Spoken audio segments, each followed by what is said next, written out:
제가 어렸을 때 이 마이웨이라는 영화가 있었습니다. 어떤 그 마라토너의 생애를 그린 영화였는데, 이 사람은 마라톤을 천직으로 알고 나이가 든 후에도 계속 마라톤을 합니다. 아들은 아버지의 그 마라톤을 잘 이해를 하지 못하지만 나중에는 그 이해를 하고 아버지하고 같이 달리기를 하게 됩니다. 아버지는 나이가 많이 들어가지고 중간에서 몇 번 쓰러지지만 또 일어나고 또 일어나고 이러면서 그 마라톤 전 구간을 완주를 하게 됩니다. 그래서 옛날에는 이 마이웨이라고 하는 영화 주제곡을 많은 곳에서 들을 수 있었습니다. 어디를 가든지 남자 가수가 I did it my way, I did it my way 하는 이 노래를 많이 들었습니다. 저도 대학 시절에 이 학교에서 하는 마라톤 경기에 나간 적이 있었습니다. 근데 뭐 풀 코스는 아니고 아마 이 단축 코스인데 이 태릉 쪽에 있던 그 캠퍼스에서 한독약품 앞을 돌아오는 코스였습니다. 장거리를 별로 안 뛰다가 뛰니까 숨이 막혀가지고 너무 힘들었습니다.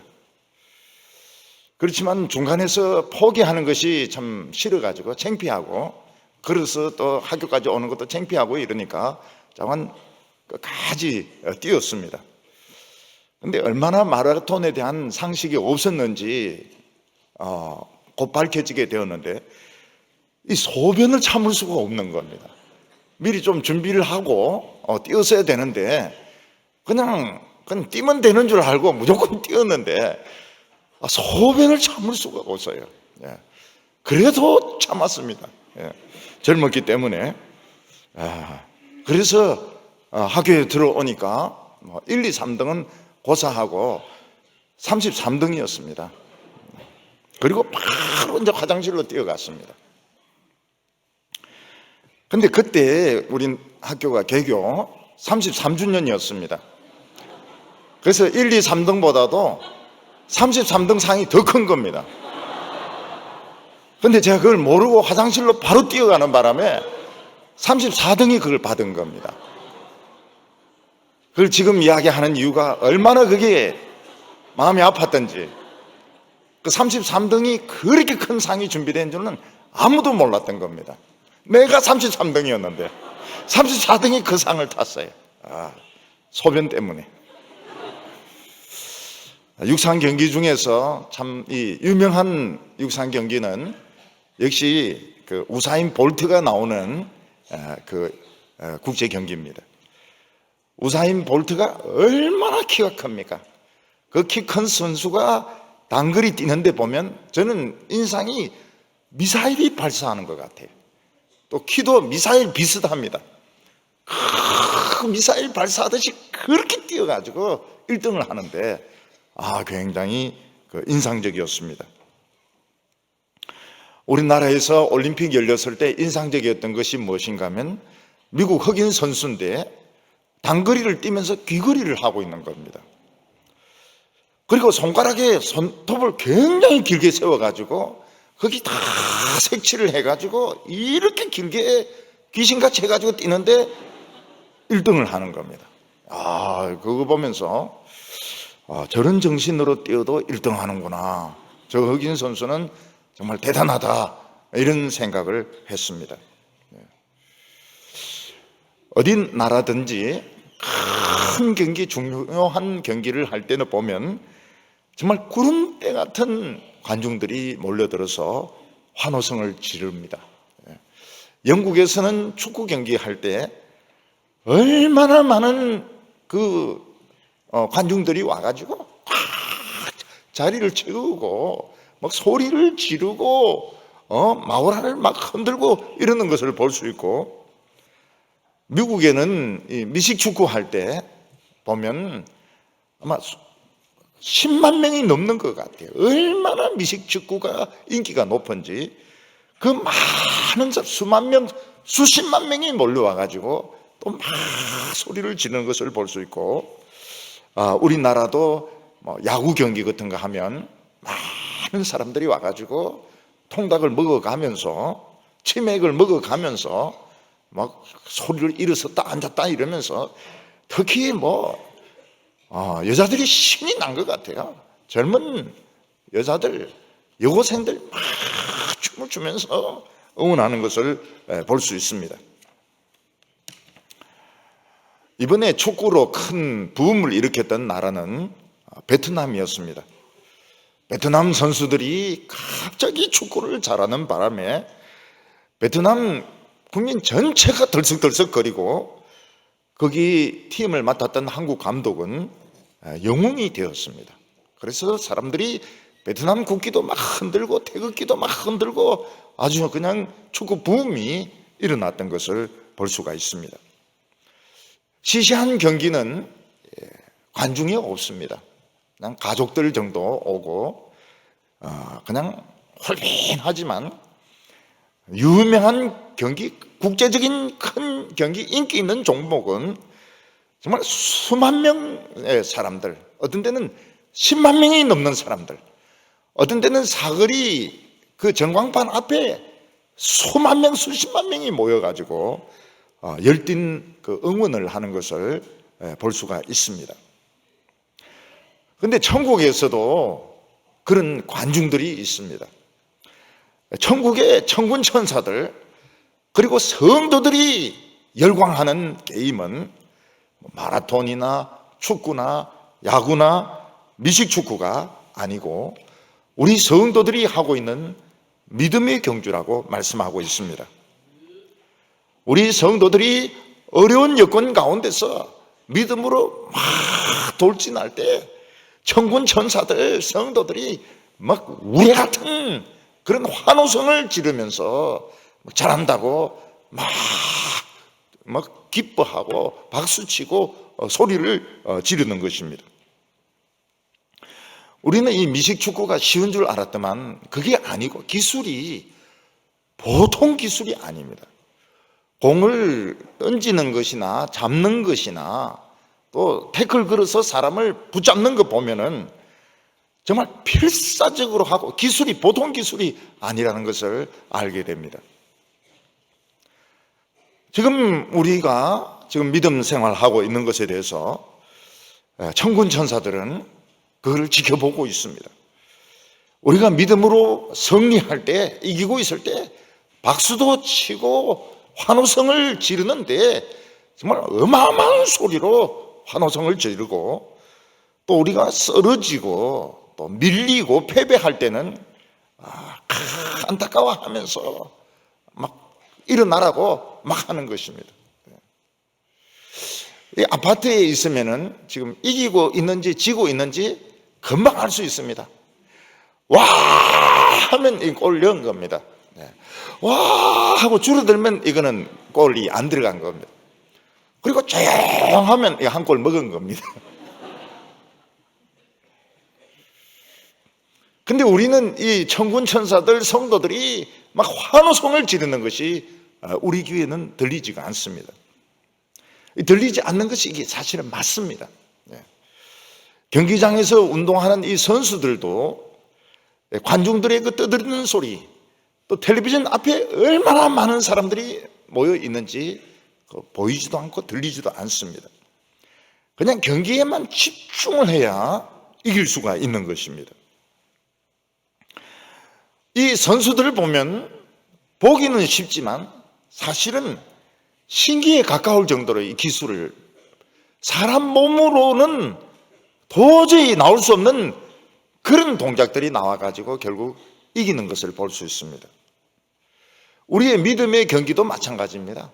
사람의 몸에서 나올 수 없는 그 신기에 가까운 그런 동작이 나와가지고 점수를 이기고 경기를 이길 때 천사들이 환호성을 지르고 성도들이 막 박수를 치면서 기뻐하는 것입니다. 오늘 첫 번째는 우리가 이 선수의 본색을 회복해야 된다 하는 것입니다. 운동 선수들 중에서 참 이 질이 좀 떨어지고 수준이 떨어지는 선수들은 이 사람이 선수인지 놀러 온 사람인지 잘 구별이 안 될 때가 있습니다. 그래서 지치고 힘들다고 해서 운동장에 퍼질러서 들러 있기도 하고, 또 용변이 보고 싶다고 해서 그냥 화장실에 가는 그런 사람도 있을 것이고, 또 관중들과 싸우거나 옆에 있는 친구와 농담을 하는 시시덕거리는 그런 사람도 있을 것입니다. 이런 사람은 선수로서는 실격입니다. 여러분, 선수는 웃으면 안 됩니다. 선수는 절대로 웃으면 안 됩니다. 왜냐하면 웃으면 장난스럽게 보이기 때문에 이거는 아주 그 수준이 떨어지게 됩니다. 절대 웃어서는 안 됩니다. 그리고 화를 내어서도 안 됩니다. 어떻게 하든지 진지하게 최선을 다해서 경기를 해야만 사람들에게 감동을 줄 수가 있는 것입니다. 물론 경기도 이길 수가 있습니다. 그래서 웃으면 안 됩니다. 함부로 성질을 내서도 안 됩니다. 성질 내는 팀은 반드시 집니다.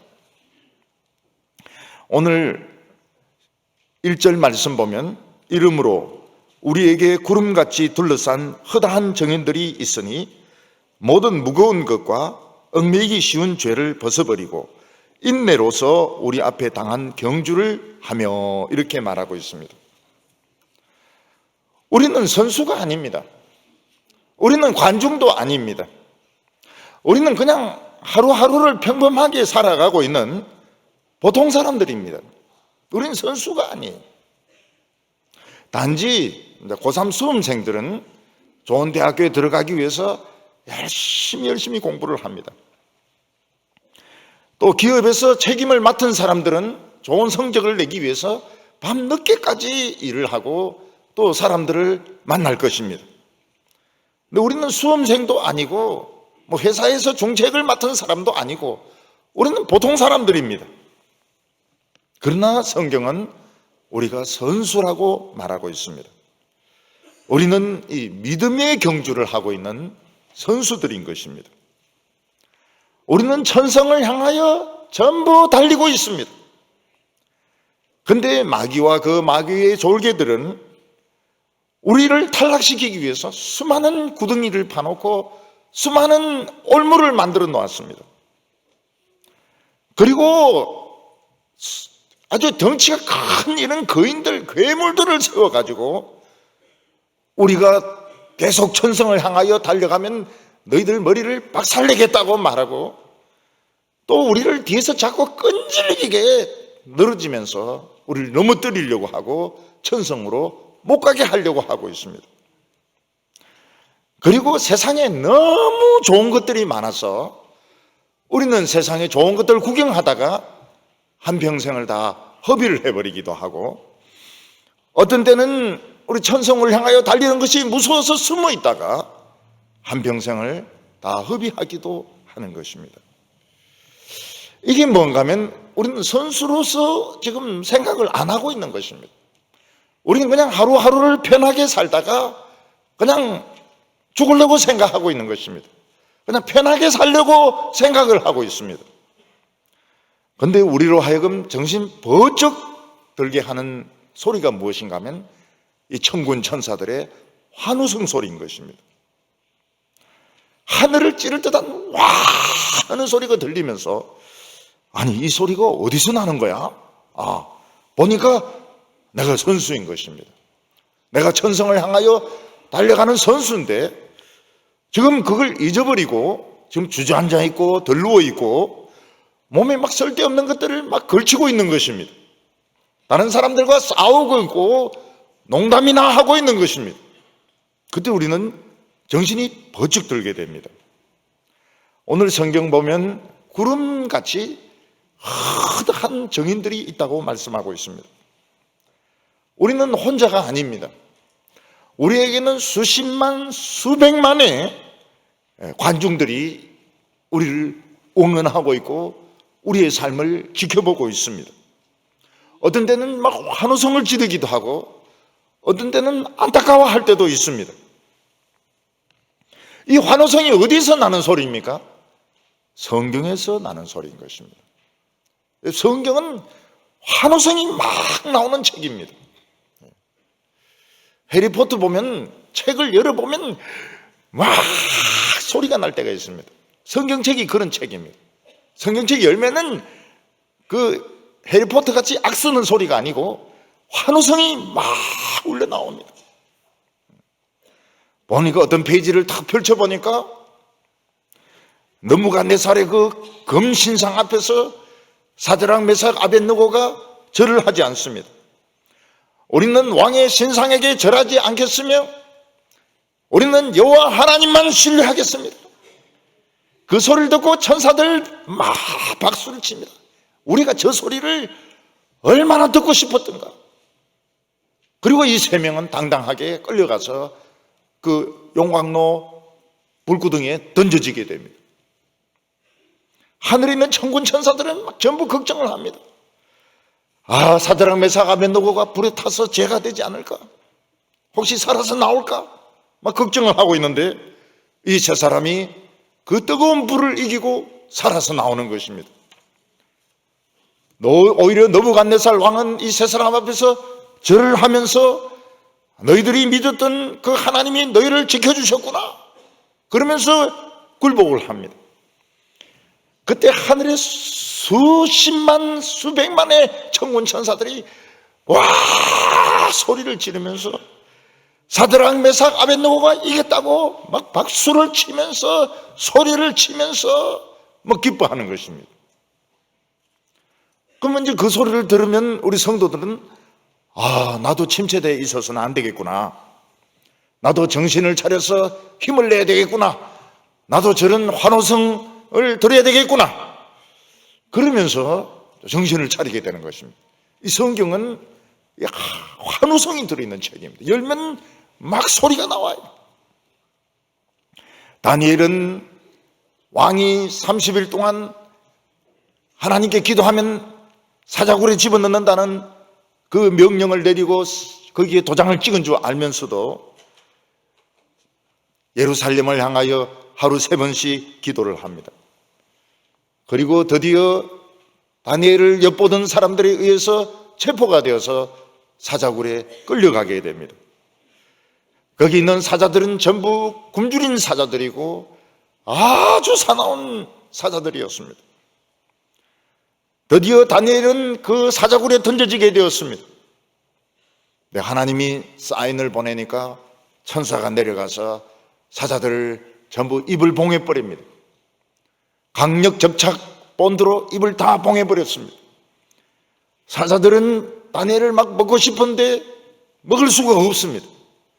그래서 막 사자들은 막 빙글빙글 돌면서 어떻게 하든지 틈을 봐가지고 그냥 다니엘의 다리라도 하나 뜯어 먹으려고 막 접근하면 천사가 머리 딱 때리면서 오지 말라고 했잖아. 그러면서 밤새도록 맛있는 먹이를 눈앞에 두고서 사자들은 먹질 못했습니다. 사자들이 얼마나 마음이 아팠을까요? 우리 어렸을 때 맛있는 거 앞에 두고 못 먹으면 얼마나 마음이 아픕니까? 저는 제일 마음이 아팠을 때가 진짜 감기 독감 걸려서 아무것도 못 먹는데 식구들이 자기들끼리만 먹을 때 너 아무것도 못 먹지? 이러면서 막 입에서 소리를 내면서 첩첩 소리를 내면서 돌아 앉아가지고 웃어가면서 그때 정말 이 가족이라는 게 이래가 되겠느냐? 우리가 정말 이래가 되겠느냐? 아, 정말 굉장히 마음이 아팠습니다. 다니엘은 조금도 두려워하지 않고 사자굴에 던져졌습니다. 천사들은 막 저런 신앙, 우리는 정말 저런 신앙, 저거는 사람의 힘이 아니야. 저거는 하나님이 주신 능력이라고 막 박수를 칩니다. 사자들이 그렇게 뺑글뺑글 돌면서도 다니엘을 못 잡아먹습니다. 나중에 자기들이 어지러워요. 얼마나 돌아놨던지. 아침에 다니엘이 사자굴에서 살아서 나옵니다. 왕이 다니엘에게 너 살았느냐 죽었느냐 물어보니까 하나님이 지켜주셨다 이러면서 살아서 나오는데 그 천국에서는 수백만의 천군 천사들이 와 환호성을 지르면서 다니엘이 이겼다고 이야기를 막 기뻐합니다. 그리고 왕은 다니엘을 모함했던 사람들을 사자굴에 집어넣습니다. 천사들은 본들을 다 떼버립니다. 그랬더니 사자들이 막 밤새도록 약이 올랐다가 그냥 먹이가 떨어지니까 점핑을 해가지고 살아있는 채로 막 우두둑우두둑 씹어 먹어버립니다. 그때 또 천국에서 막 환호성 소리가 들리는 겁니다. 이 소리를 들으면 성도들이 정신을 번쩍 차리게 되는 거죠. 아, 내가 선수구나. 내가 이 침체대가 안 되겠구나. 내가 먹는 거나 밝히고 노는 것이나 생각하고 이래가 안 되겠구나. 내가 믿음의 경주를 해야 되겠구나. 이런 생각을 하게 되는 것입니다. 다윗 때 이스라엘 백성들은 거인족 후손인 골리앗 앞에서 맥을 추지 못했습니다. 골리앗은 이 피가 달랐습니다. 거인족이었습니다. 키가 3m였습니다. 소리도 굉장히 컸습니다. 그러면서 하나님을 모독하고 이스라엘 왕을 모독을 하고 40일 동안 이스라엘 백성들이 길을 꽉 죽여 놓았는데 어린 소년 다윗이 심부름하러 왔다가 이 골리앗이 하나님을 욕하고 이스라엘 왕을 욕하는 것을 듣고 보게 됩니다. 다윗은 왕을 설득을 해서 골리앗과 싸우게 해달라고, 난 이길 수 있다고, 저건 짐승이지 사람이 아니라고, 사람이면 키가 저렇게 크면 안 된다고, 저렇게 소리를 질러대면 안 된다고. 모든 사람들이 다 말립니다. 왕도 말리고 신하들도 말리고 다 말립니다. 그런데 다윗은 설득을 해가지고 그 작은 소년이 거인과 싸우러 나갑니다. 그러니까 전부 가슴이 졸이죠. 천군 천사들도 가슴이 막 졸입니다. 가슴이 막 졸이고 이스라엘 백성들도 막 가슴이 졸이고 전부 조마조마합니다. 저 소년이 과연 살 수 있을까? 근데 다윗이 물맷돌을 꺼내서 돌립니다. 윙윙윙윙윙윙윙 탁 던지는데 이게 골리앗의 이마를 깨고 해골을 깨고 그 안에 뇌에 박히면서 골리앗이 탁 쓰러집니다. 그러더니 다윗이 달려나가서 그 큰 골리앗의 칼을 뽑아가지고 목을 잘라버립니다. 그러니까 저 하늘에 수백만의 천군 천사들이 와 소리를 지르면서 이겼다, 다윗이 이겼다 그러면서 막 환호성을 지르는 것입니다.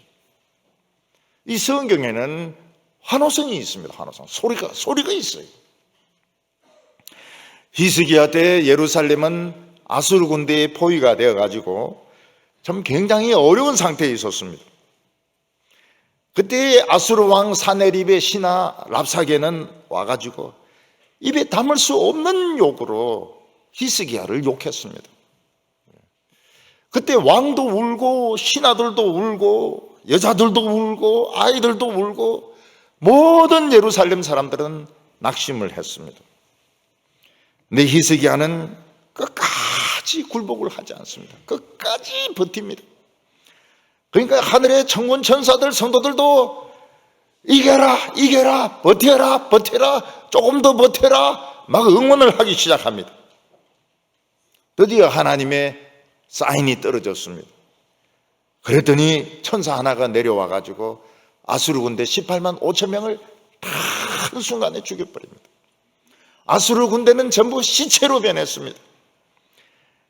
그때 하늘에서 천군 천사들이 또 와 소리를 지르면서 히스기야가 이겼다, 하나님의 백성들이 이겼다 하면서 막 환호성을 지르고 박수를 치고 기뻐하는 것입니다. 우리는 이 성경에 이런 증거들이 꽉 차 있습니다. 증거와 환호성들이 꽉 차 있습니다.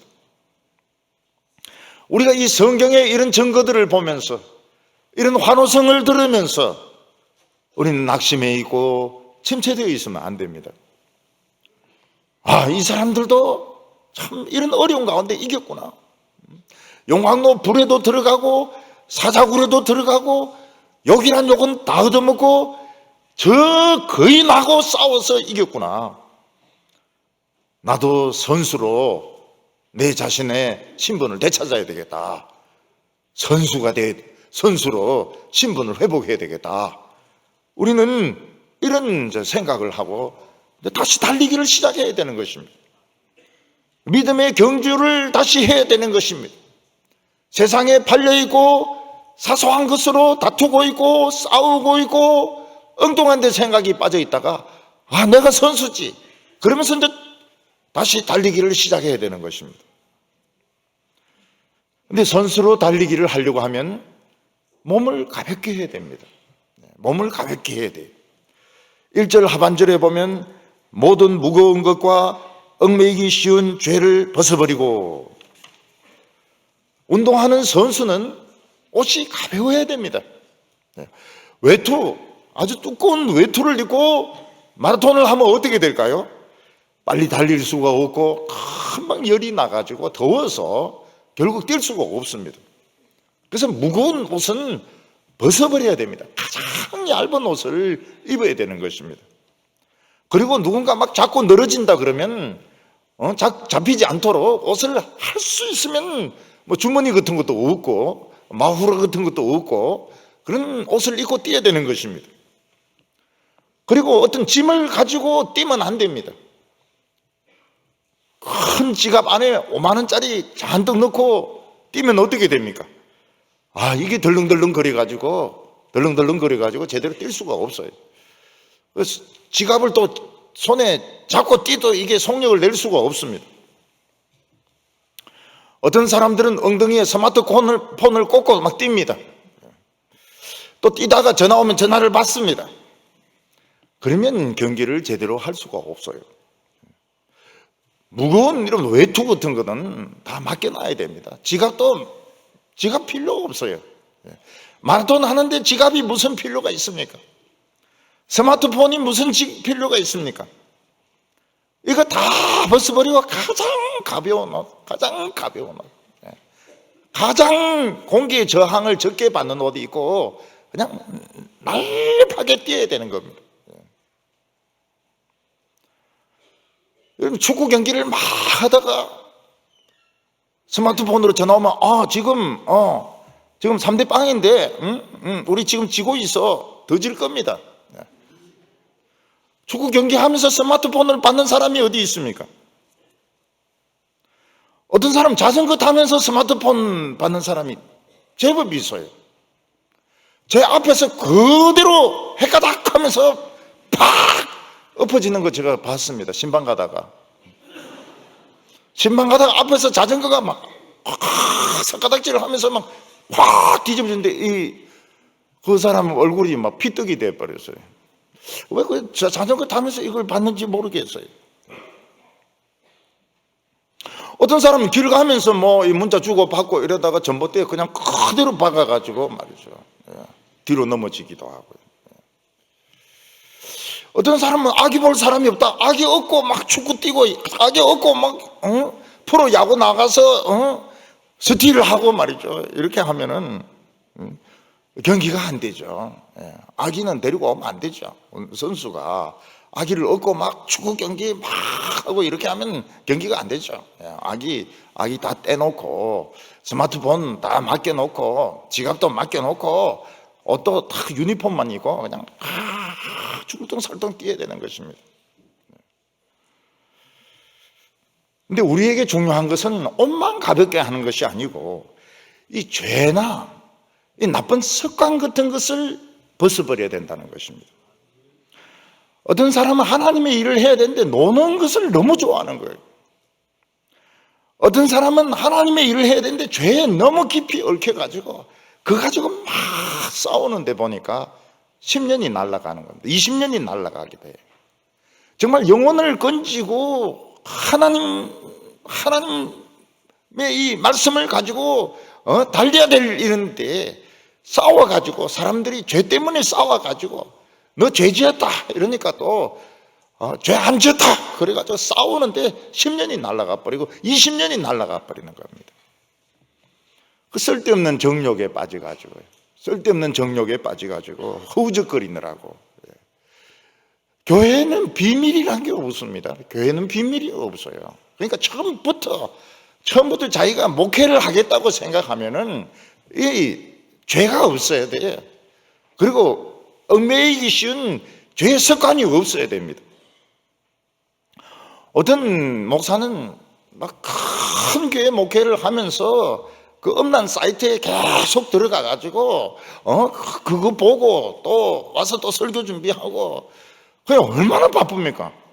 성경 보기에도 바쁜데 또 음란 사이트에 들어갔다가 나오고 나중에는 이게 비밀이 있을 수가 없어요. 비밀이 있을 수가 없어요. 결국은 파멸에 빠지는 겁니다. 왜 그런 짓을 합니까? 왜 그런 짓을? 아예 그냥 자기가 목회를 할 것 같으면은 그냥 그 길을 꾸준히 가야 됩니다. 좌우를 보지 말고 남들이 무슨 생각을 하더라도 그냥 그 길을 가야 됩니다. 여기서 인내로 경주하라 이 말이 바로 그 말입니다. 내가 길을 알고 있다면 그냥 그 길을 쭉 가면 되는 겁니다. 인정하든 인정을 못 받든 그냥 내 길을 그냥 꾸준히 가면은 그 꼬린 지점에 가게 되는 것입니다. 여러분 높은 산을 한 번에 뛰어서 못 올라갑니다. 여러분 100km의 거리를 한 번에 그냥 전력 질주해서 못 뛰어갑니다. 우리는 바른 길을 딱 찾고 나서는 그냥 꾸준히 가면은 100km도 갈 수 있고 200km도 갈 수 있고 600km도 갈 수 있고 높은 산도 올라갈 수가 있습니다.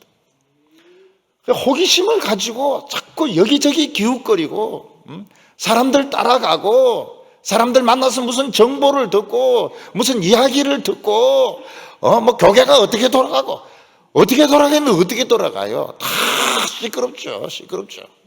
그냥 내 갈 길을 그냥 꾸준히 가면 되는 것입니다. 그래서 우리는 내가 그냥 보통 사람이 아니라는 겁니다. 우린 전부 선수입니다. 선수고 믿음의 경주를 하는 선수고 막 벗어버려야 돼요. 돈에 대한 욕심이 너무 많아도 안 됩니다. 돈에 대한 욕심 같은 거 많이 가질 필요가 없어요.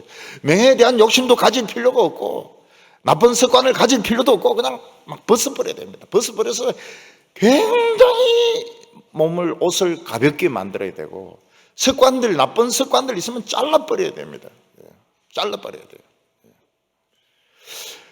성경만 읽어도 시간 모자란데 밤새도록 이 종이 이거 때리고 또 막 이렇게 하고 이래가지고 교회 와서 눈 빨갛게 해가지고 설교를 듣는데 옆에 사람들은 성령 받았나 눈이 왜 저래 불같이 빨갛나 이런데 그 성령의 불이 아니고 이 돈 불이고 이게 마귀 불이 붙은 겁니다. 그거 안 돼요 그거.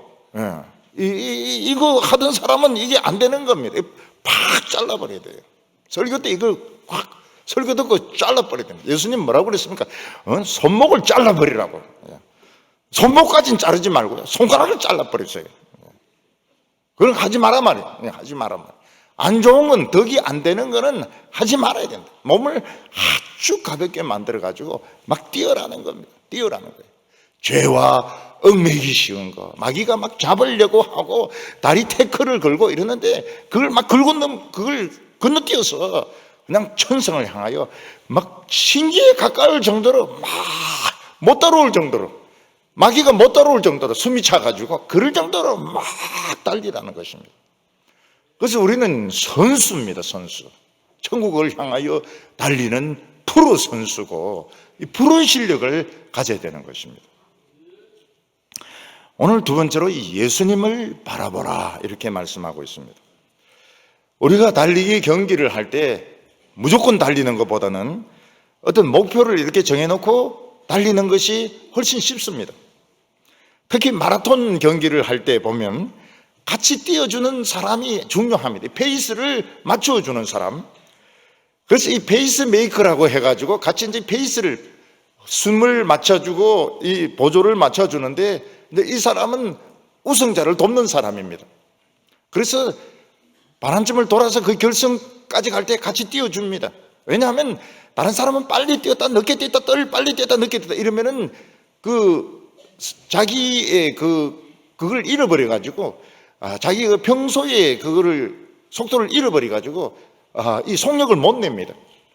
그래서 옆에서 같이 뛰어주던 사람이 이제 뛰다가 한 3분의 2점까지 뛰어지다가 그때부터 막 속력을 내가지고 이제 골드 메달을 따게 되는 것입니다. 근데 이 같이 페이스를 맞춰주는 사람이 이제 이 우승 후보자가 컨디션 안 좋으면 자기가 뛰기 시작합니다. 그래서 이 사람이 우승을 하는 경우도 있어요. 아주 중요한 사람입니다. 우리는 달리기 할 때 결선까지 온 힘을 다해서 뛸 수 없습니다.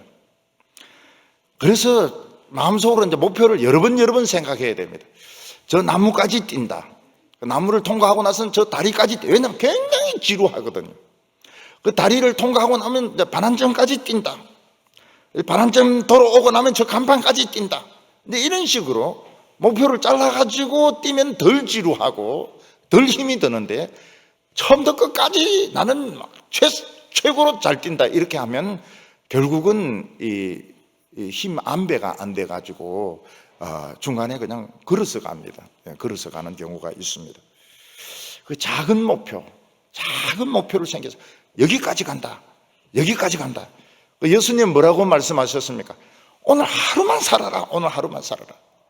오늘 하루만 살면 얼마나 좋습니까? 지금 저녁에 몇 시간 안 남았으니까 오늘 예배 드리고 씻고 자면 오늘 성공인 겁니다. 내일은 어떻게 하면 내일은 또 내일 생각해보라는 거예요. 내일은 내일 생각해보라고.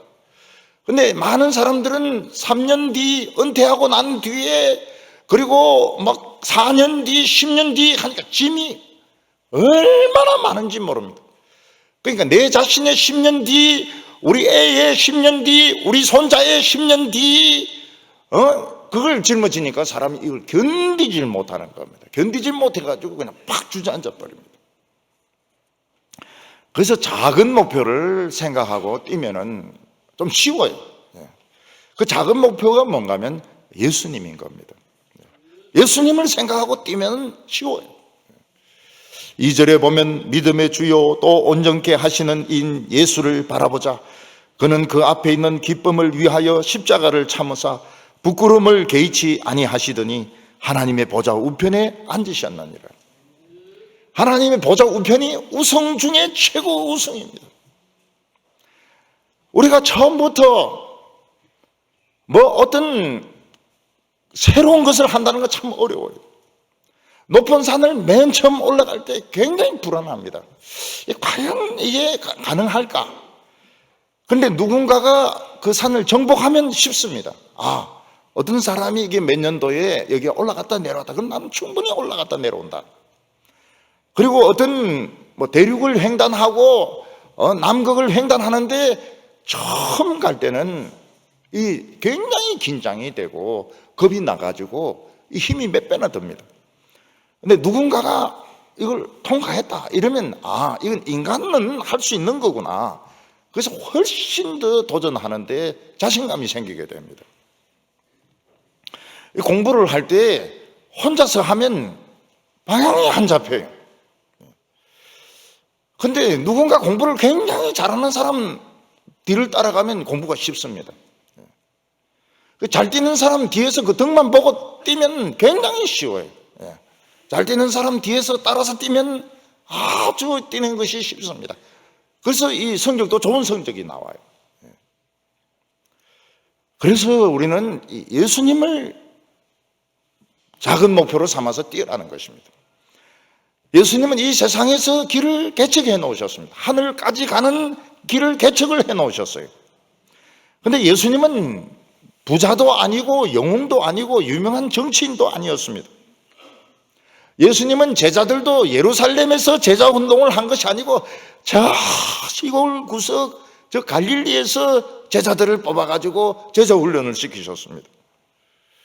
그렇지만 예수님은 철저하게 하나님의 말씀대로 사셨고 사람들의 인정을 못 받았습니다. 하나님의 말씀대로만 사니까 앞에 뭐가 기다리고 있습니까? 십자가의 죽음이 기다리고 있습니다. 참 이 얼마나 기가 막힙니까? 우리가 예수님의 말씀대로 하나님의 말씀대로 잘 살았는데 부자가 되고 유명해지고 높은 자리에 올라가면 얼마나 좋겠습니까? 근데 누명을 쓰고 죽음이 기다리고 있고 침뱉음이 기다리고 있고 모욕이 기다리고 있다면 얼마나 기가 막힙니까? 근데 예수님께서는 침뱉음을 당하시고 따기를 맞으시고 머리털 뽑히시고 채찍에 맞으시고 십자가에 못 박혔을 때 그리 고통스럽고 부끄러웠다는 것입니다. 그런데 예수님은 참으셨습니다. 예수님은 그 수치와 그 모욕과 그 고통을 참으셨어요. 왜냐하면 이 앞에 큰 기쁨이 있기 때문에. 하나님이 기뻐하시고 천군 천사들이 기뻐하고 수많은 성도들이 구원받는 기쁨이 있기 때문에 예수님은 그걸 참으셨던 것입니다. 3일 만에 사망의 세력을 부수고 마귀를 이기고 부활하셔서 하나님의 보좌 우편, 금메달 노벨상하고 비교되지 않는 하나님의 보좌 우편에 예수님은 올라가셨던 것입니다. 우리는 이 세상에서 유명해질 필요도 없고 높아질 필요도 없고 많은 사람의 박수갈채를 받을 필요가 없습니다. 그냥 성경 그대로 믿으면서 사니까 결국은 시골로 오게 되고, 처음엔 저는 대구가 시골이라고 해서 내가 믿지를 않았습니다. 지방에서 서울로 올라갔을 때 시골에서 왔구나 이러거든요. 서울 애들이 부산에서 왔다 대구에서 왔다면 시골에서 왔구나 이러면, 부산에서 온 학생들은 막 신경질, 부산이 왜 시골이야 이러는데 대구는 그렇게 안 해요. 시골이라 해도 화를 안 내요. 그래서 왜 그런가를 보니까 시골이 맞아요. 금요일 예배 마치는데 경상 가는 버스가 끊어지는 겁니다. 깜깜해요, 교회 주위가. 장로님들이 뭐라고 말씀하십니까? 아이고, 시골까지 오셨네요. 그래서 내가 우리 장로님들 너무 겸손하시다. 대구가 그래도 3대 도시인데 시골이라니. 보니까 시골 맞아요. 그리고 죽음이 기다리고 있고 말이죠. 죽음이 기다리고 있고 막 사람들이 오해를 하고. 근데 예수님께서는 그걸 개의치 아니하셔서, 개의치 아니했다고 하는 것은 크게 신경을 안 썼다는 것입니다. 우리는 얼마나 기가 막히면 이게 하나님의 뜻이라고 생각해가지고 시골로 내려오고 말이죠, 삼덕동에 오고 막 경산까지 가고 말이지, 지금 뭐 이렇게 돼 있는데, 이름도 뭐 이상한 이름들이 많아요. 이름도 안심이란 데도 있고 말이죠. 안심이란, 얼마나 그 사람의 마음이 불안했으면은 안심에 그렇게 몰려가지고, 저는 그 안심 고기인 줄 알았어요. 근데 그게 안심이더라고요. 그게 크게 신경을 안 썼어요. 예수님은 어떻게 이렇게 그걸 신경을 안 쓰실 수 있나?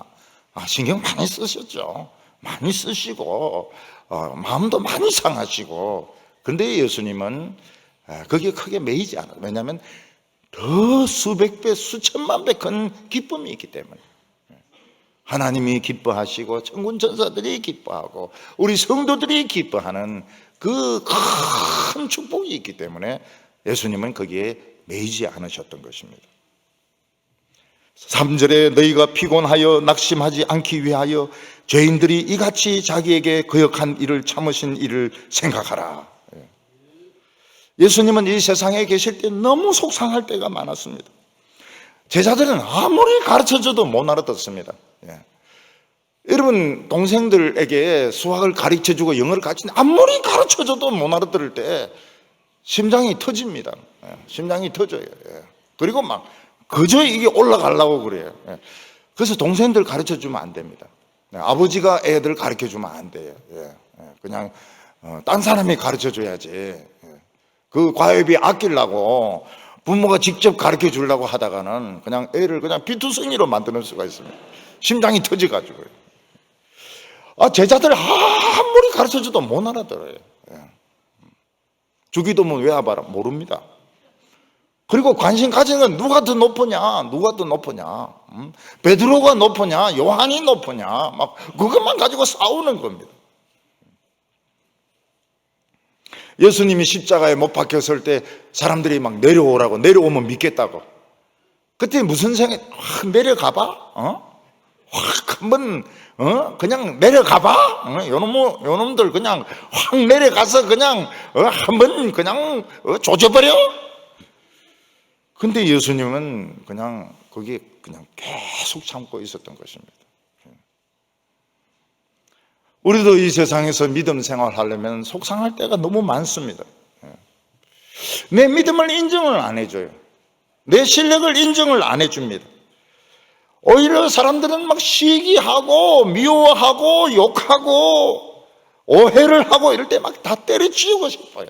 막 교회나 뭐 봉사나 다 때려치우고 그냥 내 멋대로 하고 싶습니다. 그런데 그러면은 실격이 됩니다. 실격이 가지 못해요. 천성까지 가지 못합니다. 우리는 자기 십자가를 지고 묵묵하게 가야 됩니다. 억울하다, 분하다, 원통하다 이러면 실격입니다. 운동선수들이 뛰면서 원통하다, 분하다, 억울하다 그 뛰지도 못해요. 성질이 나가지고.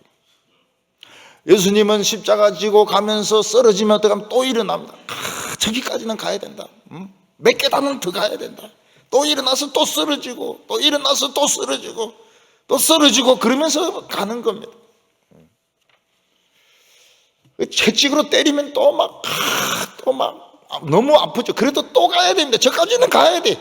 십자가 못 박히는 그 자리까지는 가야 됩니다. 가야 하나님의 뜻이 이루어지니까요. 우리도 믿음 생활 하다 보면 피곤할 때가 많습니다. 그래서 어떤 분은 스스로 방학을 해버립니다. 신앙에 스스로 휴학을 해버려요. 그래서 제가 물어봤습니다.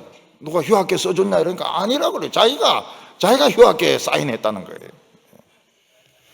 뭐 교회 가는 것도 그만둬 버리고 봉사도 그만둬 버리고 그냥 세상에서 그냥 세상 사람들처럼 그냥 같이 막 그렇게 막 살고 싶다는 거예요. 왜냐하면 믿음 생활 해봐야 끝에는 십자가고 넘어지는 것이고 알아주지도 않고 그렇다고 부자가 되는 것도 아니고. 근데 그러면 안 돼요. 십자가 짊어지고 가야 됩니다. 쓰러지면 또 일어나고 쓰러지면 또 일어나고 그래서 또 한 해 지나고 또 한 해 지나고 또 한 해 지나고 한 해 지나고 한 해 지나고 이러면서 더 이뻐집니까? 아니면 더 늙어갑니다. 더 늙어가요. 더 늙어가요. 머리는 훌빈해집니다. 근데 머리 훌빈해지면 또 가발 또 따까리 딱 세워가지고 또 십자가 지고 또 쓰러지고 또 쓰러지고 이러면서 가야 되는 거예요. 가야 돼요. 오늘 이 세 번째는 하나님의 징계를 기뻐하자 하는 것입니다. 저는 그 천하에 이해가 안 되는 그 경기가 격투기입니다. 격투기 보면 막 서로 얼굴을 때리고 코피 흘리고 이마가 찢어지고 발로 차고 막 목을 조르고 이러는데 세상에 저런 경기를 왜 할까? 이해가 안 돼요. 제일 싫어하는 경기가 격투기입니다. 격투기는 안 봅니다. 무서워가지고 안 봐요. 남자 배구도 잘 안 보면 너무 무서워가지고 이리가 막 때리는데 그 무서워요. 남자 경기도 남자 배구도 여자 배구는 그래도 봅니다. 굉장히 재밌어요. 뒤로 딱 패스할 때 보면 막 환상적이죠. 환상적. 뒤로 딱 패스가 때리는 거 보면 정말 멋있습니다. 남자 배구는 무서워서 못 보겠어요. 격투기 왜 하는지 모르겠어요. 그거를. 로마 시대 때는 격투기가 많은데 치고받고 코피 흘리는 거 아니고 죽여야 되는 겁니다. 칼로 죽이고 창으로 죽이고 죽이는 게 아닙니다. 죽여야 이게 이제 자기가 사는 겁니다. 오늘 말씀을 보면 이 성도들을 책망하고 있습니다. 너희들이 죄와 싸우는데 피를 안 흘린다는 거예요. 피 흘리기까지 싸워야 되는데 피를 안 흘려요. 4절에 너희가 죄와 싸우되 아직 피 흘리기까지는 대항하지 아니하고 지금 격투기를 하고 있는데 피를 안 흘리고 있어요. 그 왜 그렇습니까? 지금 붙어서 싸우지 않고 빙글빙글 밖으로 돌고 도망다니고 있으니까 아직 지금 피가 안 나오는 겁니다. 그러니까 이 격투기를 하는데 피를 안 흘리면 관중들이 이제 막 야유를 하고 소리를 지릅니다. 욕을 막 하죠. 관중들이 성질이 나쁜 막 배추를 던집니다. 배추를 던지면서 배추나 먹어라 하면서 강동 같은 거 던지고 말이죠. 오물 같은 거 막 던지고요. 우리 그리스도인들이 세상과 싸우면서 다 붙지 않고 막 빙빙 돌면서 겉으로 빙빙 돌면서 뭐 타협이나 하고 말이죠. 믿는 것도 아니고 안 믿는 것도 아니고 이러면은 피를 안 흘리는 겁니다. 피를 안 흘려요. 근데 막 적극적으로 붙어가지고 인파이팅 막 싸우다 보면 주님이 기회를 주시거든요. 그때 이제 옆구리를 꽉 치면은 이제 거인족들이 쓰러지는 겁니다. 주님은 우리 믿음의 주님이시고 우리를 온전케 하시는 이라고 했습니다. 주님은 우리의 약점을 보완해 주십니다. 약점 없는 사람이 없어요. 우리는 전부 다 약점이 다 있습니다. 참 마음이 좋고 참 이런 사람 그 나름대로 또 약점이 있어요. 잘 끊지를 못해요. 또 못된 사람들은 또 약점이 있습니다. 못된 것 자체가 약점입니다. 남에게 막 상처를 막 줘요. 그러니까 우리 중에서 약점이 없는 사람이 없습니다. 근데 그 정말 믿음의 주님을 바라보고 가면 이 약점을 가려워 주세요.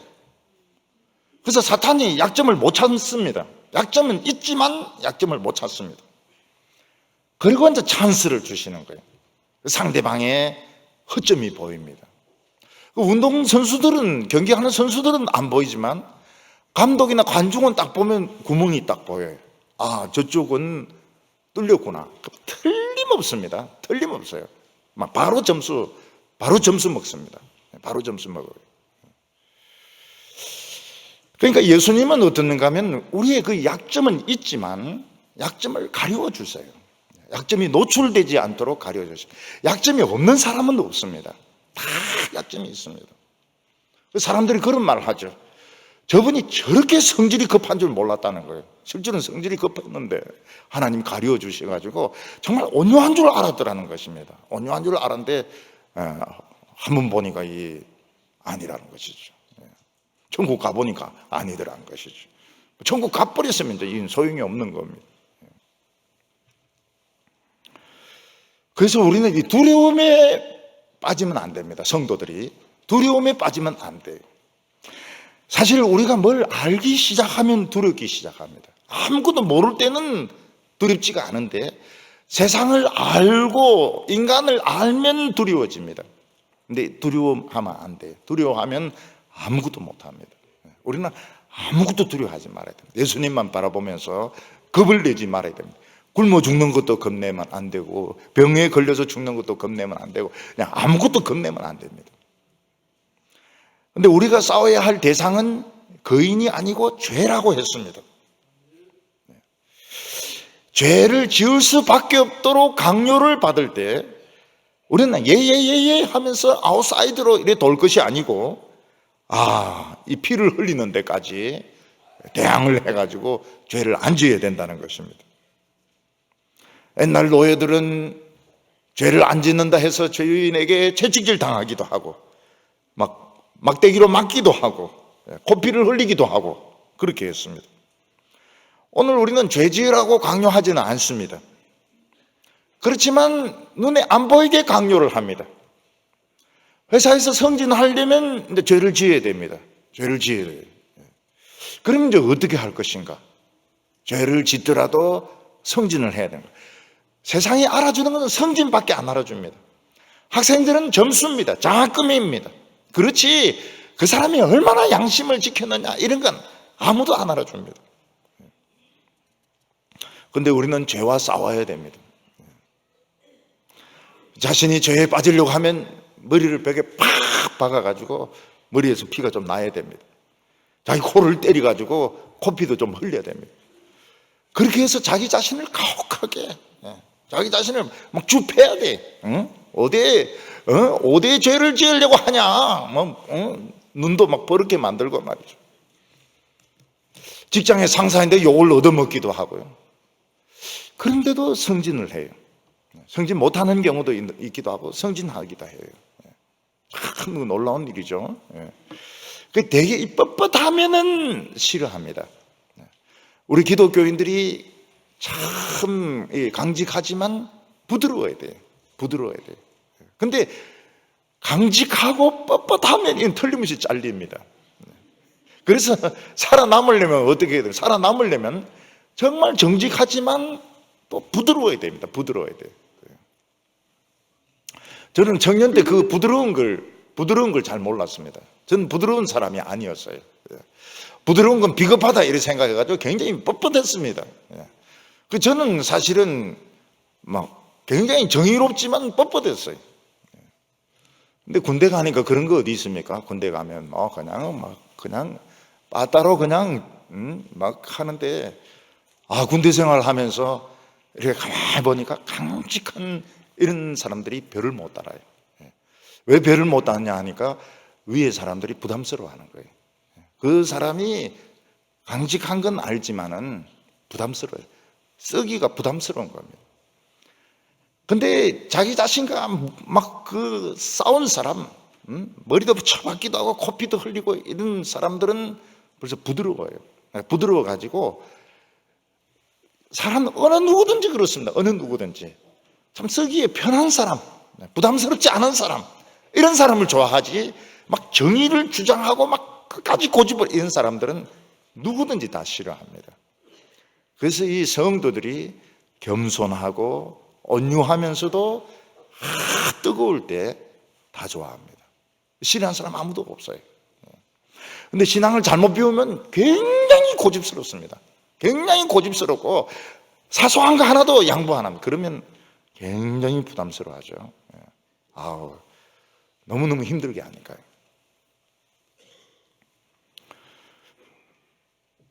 그래서 직장에서 성진이 늦을 수도 있고 상사에게 욕을 먹을 수도 있고, 욕을 먹을 때 막 대들고 이러면 잘리는 겁니다. 아유, 감사합니다. 욕해 주셔서 감사합니다. 땡큐 데리 마치 아리가또 고자이마스 이러면서 이러면 이걸 뭐 죽이겠습니까? 어떻게 하겠습니까? 이 능정스러운 인간을 말이죠. 계속 같이 이제 일을 하는 거죠. 사람이 굉장히 싹싹하면서 지혜롭고 부드럽고 이러니까 좋아하는 겁니다. 오늘 우리 예수 믿는 사람들이 당하는 모든 고통은 하나님으로부터 징계받는 겁니다. 우리 사회에서 징계받는다 하는 것은 이건 처벌을 받는 것입니다. 뇌물을 받아 먹었다든지 또 무능하다든지 뭐 규칙을 어겼다 이래가지고 감봉을 당한다거나 뭐 면직을 당한다거나 이런 게 이제 징계입니다. 근데 이 성경 시대의 징계라고 하는 건 그게 아닙니다. 자녀가 아버지에게 종아리를 맞는 것입니다. 아버지가 공부하라 그랬는데 놀기만 하고 이러면 종아리를 맞습니다. 또 사서삼경 다 외우라고 했는데 다 못 외우고 그냥 더듬거리면 종아리를 맞습니다. 종아리를 맞으면은 이 아이들이 굉장히 창피하죠. 그래도 양반 자녀인데 다리 올리고 바지 올리고 종아리를 맞으면 굉장히 창피하고요. 자존심도 상하고. 그래서 열심히 공부합니다. 나중에 막 정성까지 올라가요.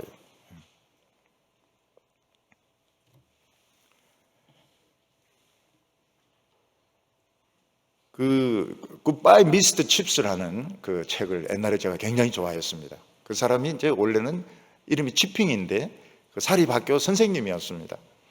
근데 아이들이 이제 줄여가지고 칩스 이렇게 이제 부릅니다. 칩스 이렇게 부르는데 그 사람은 이제 굉장히 그 학교에 오래 있어요. 교장보다 더 오래 있습니다. 평교사로. 그러다가 은퇴를 했어요. 은퇴를 했는데 이 기억력이 굉장히 좋습니다. 그리고 이 굿바이 미스터 칩스 이 선생님은 은퇴하고 난 뒤에도 학교 앞에서 삽니다. 그래서 이제 신입생들 이제 들어오면은 다 만납니다. 다 만나는데 그 선배들의 아이들이거든요. 너희 아버지는 지붕에 올라다 떨어져가 다리 부러졌고 또 뭐 숙제도 안 하고 뭐 놀기만 하고, 근데 보면 영국의 수상을 지나고 무슨 은행장을 지나고 뭐 이런 사람들이 다 개구장이었던 거예요. 전부 다 개구장이었던 거예요. 뭐 다리가 부러지기도 하고 뭐 머리가 터지기도 하고. 그래서 뭐 영국에서는 막 굉장히 유명하다 이러는데 이 사람은 다 알고 있는 거예요. 그 옛날에 그 히스토리를 다 알고 있습니다. 그래서 애들인데 이야기해줘요. 야, 너가 아버지 뭐 참 내인데 맞기도 하고 매도 맞기도 하고 올라갔다가 지붕에 올라갔다 떨어져가지고 다리 부러지기도 하고. 그러면 애들이 막 들어요. 그런지 그 1차 대전이 터지고 이래가지고 이제 전쟁에 나가서 많이 죽지 않습니까? 그러면 이제 전사자 명단을 발표하거든요. 교장은 그냥 이름만 쭉 부릅니다. 미스터 누구 뭐 이러면서 쫙 부르는데 이 사람은 울어요. 왜냐하면 그 한 명에 대한 히스토리를 알고 있기 때문에 그놈이 그렇게 설치고 이러더니 죽었구나. 뒤에서 혼자서 훌쩍훌쩍 웁니다. 다 기억을 하고 있는 거예요. 아이들의 그 히스토리, 나중에는 뭐 수상이 되고 무슨 장관이 되고 이러는데 이 나이든 늙은 선생은 기억을 합니다. 독신이죠. 한 번 결혼은 했어요. 한 번 결혼했는데 부인은 병으로 죽습니다. 그러니까 나중에 뭐 유명하게 된 사람 중에서 그 잘할 때 사고 안 친 사람이 없다고요. 예. 뭐 장모님들에게 야단 맞기도 하고 꿀밤을 맞기도 하고 막 벌을 쓰기도 하고, 그런데 그냥 각오를 해가지고 공부 막 열심히 해가지고 장관도 되고 교수도 되고 그런 겁니다. 우리 어떤 목사님은 뭐 진짜 고3 때 막 술을 얼마나 그 막걸리를 그냥 그거로 받아와가지고요. 이 주전자로 받아와가지고 막 마시고 그래가지고 이제 서울대 떨어지고 이제 재수해가지고 다른 대학에 들어갔죠. 재수해가지고 참 훌륭하세요. 너무너무 좋으세요. 근데 옛날에 그 고3 때 그렇게 술을 그냥 이 주전자로 받아와가지고 마신 줄은 아무도 모르는 겁니다. 아무도 모르고 이야기할 필요도 없고 그 역사를 밝힐 이유가 없어요. 그거는 그냥 넘어가는 겁니다. 아주 훌륭한 분이시죠. 훌륭한 분이신데 다 그런 역사가 없는 사람이 없어요. 근데 야단 맞기도 하고 참 그러다가 내가 어느 날 내가 이렇게 살아서는 안 되겠구나. 그래서 막 열심히 공부도 하고 신앙생활도 하고 이래가지고 막 장관도 되고 총리도 되고 교수도 되고 총장도 되고 그런 것입니다. 그 부모가 자기 자녀니까 때리는 것이죠. 종이거나 남의 애 같으면 때리지 않습니다. 왜냐하면 때릴 필요가 없으니까요. 자기 애니까 잘 되라고 때리는 것입니다. 그래서 우리는 하나님께 징계를 맞으면은 분명히 우리는 자녀입니다. 굉장히 좋은 거예요. 하나님으로부터 징계를 받아서 병에 걸리거나 아니면 어디 다치거나 어려움 당하면 이거는 굉장히 좋은 겁니다. 왜냐하면 자녀니까요. 5절과 6절 보면 또 아들들에게 권하는 것 같이 너희에게 권면하신 말씀도 잊었도다. 일러서되 내 아들아 주의 징계를 경히 여기지 말며 그의 꾸지람을 받을 때 낙심하지 말라. 주께서 그 사랑하는 자를 징계하시고 그가 받아들이시는 아들마다 채찍질 하심이니라 하였으니. 자식의 입장에서 보면은 매 맞는 것이 좋을 리가 하나도 없습니다. 꾸지람 듣는 것은 굉장히 자존심이 상한 일입니다. 그래서 자녀들은 마음속으로 원합니다. 아버지 오늘 저녁에 죽었으면 좋겠다 그렇게 생각합니다. 그리고 맨날 놀았으면 좋겠다 이렇게 생각합니다. 그러나 부모님 돌아가시면 안 되고요. 또 부모님도 그렇게 쉽게 돌아가시지 않습니다. 그리고 우리가 나쁜 짓을 할 때는 야단을 맞고 종아리를 맞아야 그 다음 정신을 차려가지고 참 훌륭한 사람이 되는 것입니다. 그런 의미에서 우리나라 많은 기독교인들은 야단치는 설교를 좋아하지 않아요. 설교에서 막 복 받으세요. 여러분들은 너무 훌륭하십니다. 여러분들은 모든 걸 너무 잘하십니다. 이러면 막 굉장히 은혜 받았다고 이러는데 자녀가 아닙니다. 자녀가 아니고요. 그런 설교를 듣고 은혜 받는 사람은 자녀가 아니고 사생아라고 말했습니다. 남의 자식인 거예요. 남의 자식이니까 그런 소리를 하는 겁니다. 기분 좋게 해가지고 교인수 많아지기를 원하는 것입니다. 8절에 징계는 다 받는 것이오늘 너희에게 없으면 사생자요 친아들이 아니니라. 징계는 자녀들은 다 야단 맞게 되어 있습니다. 야단 맞게 되어 있어요. 어린 애들도 고집 막 부리면 엄마인데 막 야단 맞습니다. 그럼 제가 그래요. 엄마인데 근데 일이 조그만 애인데 야단 칠 것이 어디 있어요? 이러면 그래도 얘가 잘못했다고요 이러면서 엄마가 막 야단을 치세요. 어떤 데는 매를 때릴 때도 있습니다. 물론 매를 깎아줄 때도 있습니다.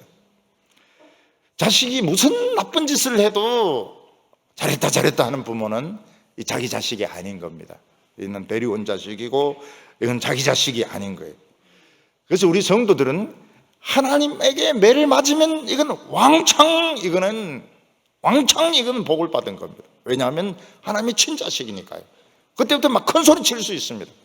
하나님 날 때리시고 매로 때리시고 병으로 때리시고 경제적으로 어려움을 주시고 인생에 어려움을 주셨으면 제가 자녀 아닙니까? 그런데 하나님한테 막 요구할 수 있는 겁니다. 기도로 막 요구를 할 수 있어요. 그래서 하나님으로부터 징계받는 것은 굉장히 좋은 것입니다. 그래서 생각하십시오. 어려움이 왔을 때 이게 징계냐 징계가 아니냐. 그게 징계입니다. 징계면 이거야말로 나는 하나님의 자녀구나. 나는 하나님에게 사랑받는 자구나. 하나님은 나를 받아들이셨구나. 그러면 막 기도해야 됩니다. 이것도 주고 저것도 주고 그냥 다 달라고 기도해야 됩니다. 그래서 하나님의 징계를 받을 때 기뻐해야 됩니다.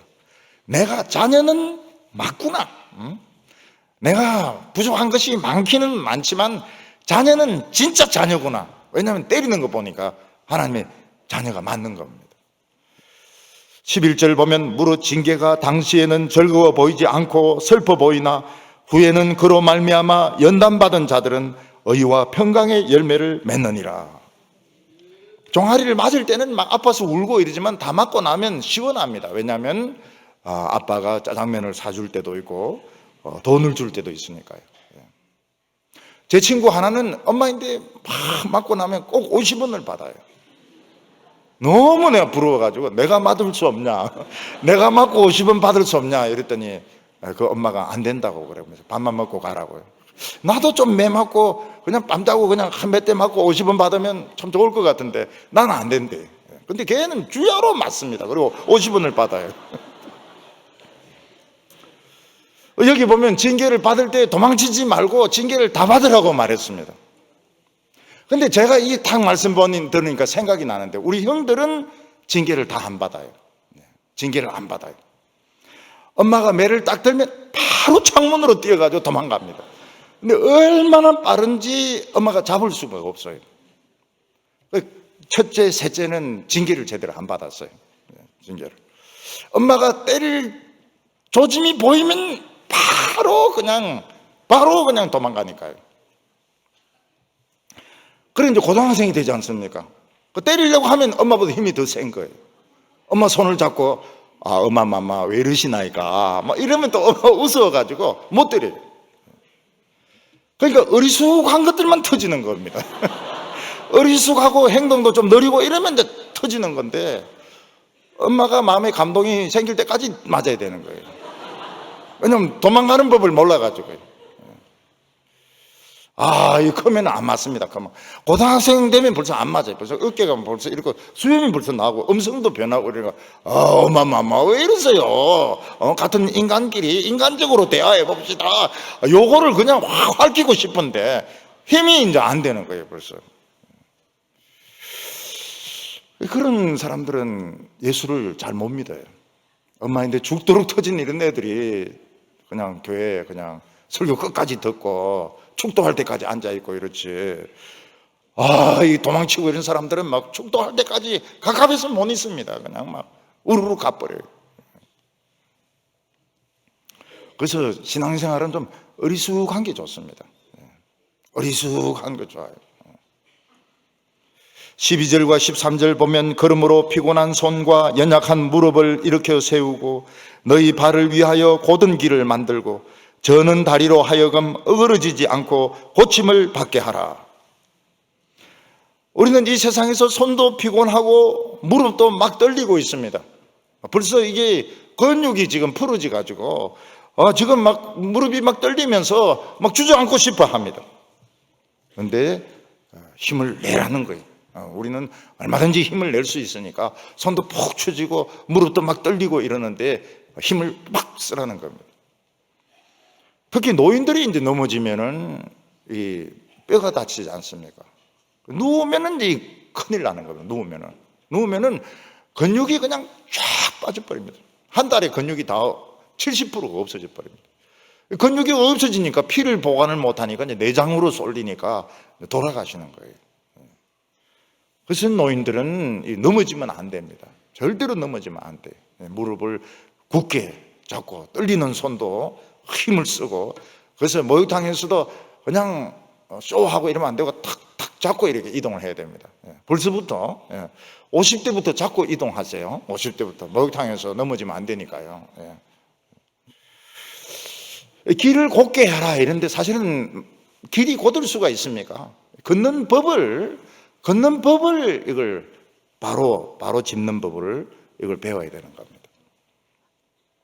우리 군대에서 보면 걷는 것이 굉장히 중요하거든요. 걷는 것이 탁탁탁 걸어야 됩니다. 근데 이 팔자걸음이 있어요. 팔자걸음이 이 절대로 안 고쳐지는 거예요. 무릎도 안 붓고. 그러면 이제 또 불러냅니다. 불러내고 밥도 안 굶기고 그냥 계속 걷는 것만 줄 쫙 세워놓고 줄 끊어놓은 그 길을 팔자걸음을 걷지 말자, 팔자걸음을 걷지 말자 이러면서 이제 계속 걷습니다. 우리 같이 훈련 받은 사람 중에 대법원장 아들이 있는데 그 팔자걸음입니다. 팔자걸음을 걷지 말자, 팔자걸음을 걷지 말자. 그러면서 그 무릎을 이 발을 안으로 디디도록 그래서 군인으로서 걸을 수 있도록 그 훈련을 받습니다. 이 군인은 착지가 굉장히 중요해요. 착지. 공수부대 뛰어내리다가 착지 잘못하면 부서지게 되는데 다리 부서지면 이제 전투 못하는 겁니다. 그래서 이 발을 안정되게 짚는 이 훈련을 해야 됩니다. 대개 이제 발을 이렇게 헛디뎌 가지고 뼈를 다치는 사람들 보면 딴 생각을 많이 하든지 조급한 거예요. 그래서 걸을 때는 걷는 것만 생각해야 됩니다. 걷는 것만 생각해야지 막 설거지하고 오늘 애를 패고 남편 바가지 끌고 이러다가 탁 접쳐버리면 아무것도 못하는 거예요. 그럴 때는 닦고 계단 그것만 딱 생각하고요. 아무 생각 없이 착착 내려왔는데 계단이 있겠지 생각했는데 계단이 없으면 그냥 뒹굴거든요. 뒹굴면은 젊었을 때는 괜찮죠. 어린 애들은 막 뒹굴어도 일어나더라고요. 근데 늙으면 뭐 손도 부러지기도 하고 무릎도 부러지기도 하고요. 그래서 발을 항상 조심스럽게 이렇게 딛는 훈련. 조급하게 막 걷다가 보면 다 걸리거든요. 그리고 딴 생각을 막 하고 민족 보고마와 민족 통일과 김정은이가 지금 막 허들까 이러다가 탁 부러져 버리거든요. 김정은이 지 생각할 건 지 생각해라 그러고 내 발이나 제대로 이 땅을 짚어야 되는 겁니다. 길을 가면서 스마트폰 보지 마세요. 스마트폰 보지. 굉장히 재미있습니다. 친구하고 문자 교환하다가 팍팍 씁니다. 자전거 타면서 스마트폰으로 여보 사랑해 그대로 사랑하지 않다고 이야기하게 됩니다. 큰 사고 나게 됩니다. 우리는 언제나 정신을 차려가지고 길에서 넘어지지 말고요. 길에서 넘어지면은 손해입니다. 그리고 사자같이 덤벼드는 이 마귀에게 물려서도 안 됩니다. 이 거인들에게 붙잡혀서도 안 됩니다. 오늘 우리들은 선수들입니다. 우리도 사드락 메삭 아벳노고 같이 될 수 있고 다니엘과 같이 될 수 있고 다윗과 같이 될 수 있습니다. 우리는 달리기를 시작하게 됩니다. 이번 주일부터 우리 달리기를 믿음으로 절대로 겁을 집어먹으면 안 됩니다. 부정적인 생각하지 말고 끝까지 믿음으로 달려서 전부 축복받는 성도들 다 되시기 바랍니다. 기도드리겠습니다. 거룩하신 하나님 아버지, 우리를 사랑하여 주셔서 자녀로 삼아 주시고 징계로 우리를 바로잡아 주심을 감사합니다. 우리 전부 다 징계를 다 받아봤습니다. 우리 전부 다 하나님의 아들이고 딸입니다. 저희들은 전부 하나님의 사랑받는 사람들입니다. 우리 용기를 내게 하여 주시옵시고 하나님 우리의 걸음을 인도하여 주시고 우리 예수님만 바라보면서 나아갈 때 넘어지지 않게 하여 주시옵시고 마귀의 계계에 속지 말게 하여 주시고 믿음으로 다 승리하게 하여 주시옵소서. 예수님의 이름으로 기도하옵나이다.